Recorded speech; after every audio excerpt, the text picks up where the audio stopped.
구세기 신학 논쟁 중에 제1 문제가 되는 논쟁이 뭐냐면 필리오케 논쟁입니다. 이 필리오케 논쟁은 나중에 서방 기독교와 동방 기독교가 분열하는 단초가 될 만큼 굉장히 심각한 문제였습니다. 이 필리오케라는 말은 라틴어인데요. 그 글자를 해석을 하면 and from son입니다. 그리고 아들로부터라는 의미의 라틴어 단어입니다. 이 필리오케라고 하는 단어를 우리 지난 시간에 니케아 콘스탄티노플 신조를 공부를 한 바가 있죠. 여기에 성령이 아버지로부터 나온다라고 하는 그 문구가 있는데 이 서방 교회에서는 아버지로부터 나온다라는 이 문구에 필리오케를 삽입을 해서 성령이 아버지 그리고 아들로부터 나온다라는 신학을 가르치고 그것을 신조로 채택하게 된 겁니다. 이게 동방교회 입장에서는 본래 신조에 추가를 해서 원래 의미를 바꾼 것으로 해석이 되는 것이고 서방 기독교의 입장에서는 필리오케를 삽입해야만 삼위일체가 더 분명하게 이해가 되고 설명이 된다라는 측면에서 필리오케를 강조하게 된 것이고 이 신학적인 차이가 동방 기독교와 서방 기독교를 분열시키는 신학적인 근거로 작용하게 됩니다. 이 필리오케를 삽입한 문구가 언제 처음 등장하냐면 589년 6세기 말이었습니다. 이 스페인의 톨레도 공의에서 처음 등장을 하였는데요. 이것이 보편적으로 사용되지 못하다가 이것이 서방교회에서 적극적으로 사용되게 된 때가 9세기에 샤를마뉴가 이 필리오케를 적극적으로 지지하게 되면서 서방교회에서 사용되게 되었고 정치적인 문제가 복잡하게 얽히게 되면서 동방과 서방의 그 분열을 야기하는 문제가 생기게 되는데요.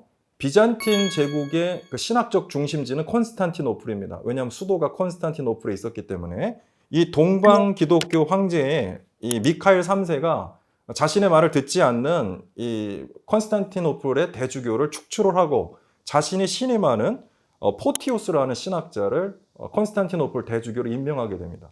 그러니까 쫓겨났던 콘스탄티노플의 대주교 이그나티우스는 이 문제를 교황, 로마 교황에게 호소하게 되는 거죠.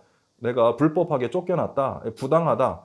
그래서 로마 교황이 사절을 파송해서 이 문제를 해결하려고 시도를 한 것인데 결과적으로 이 비잔틴 황제가 세운 이 포티우스를 로마 교황이 파문을 하고 쫓겨난 이그나티우스를 콘스탄티노플의 대주교로 인정을 하는 문제가 생기게 됩니다. 이 동방 기독교 입장에서는 이걸 월권이라고 보는 거죠.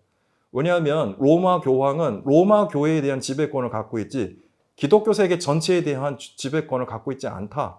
그런데 콘스탄티노플의 대주교를 무슨 이유로 쫓아내느냐? 이래서 상호 간의 파문을 하게 되면서 동방교회와 서방교회가 이제 분열을 하게 되는 그런 문제가 생기게 됩니다.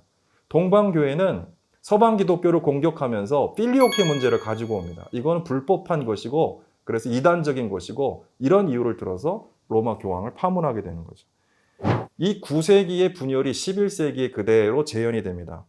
이 11세기에는 이 필리오케 논쟁과 더불어 어떤 문제가 생겼냐면 원래 비잔틴 교회의 관할권이었던 이태리 남부 시칠리아에 대한 지방의 이 교회의 지도권을 교황이 행사하게 됩니다.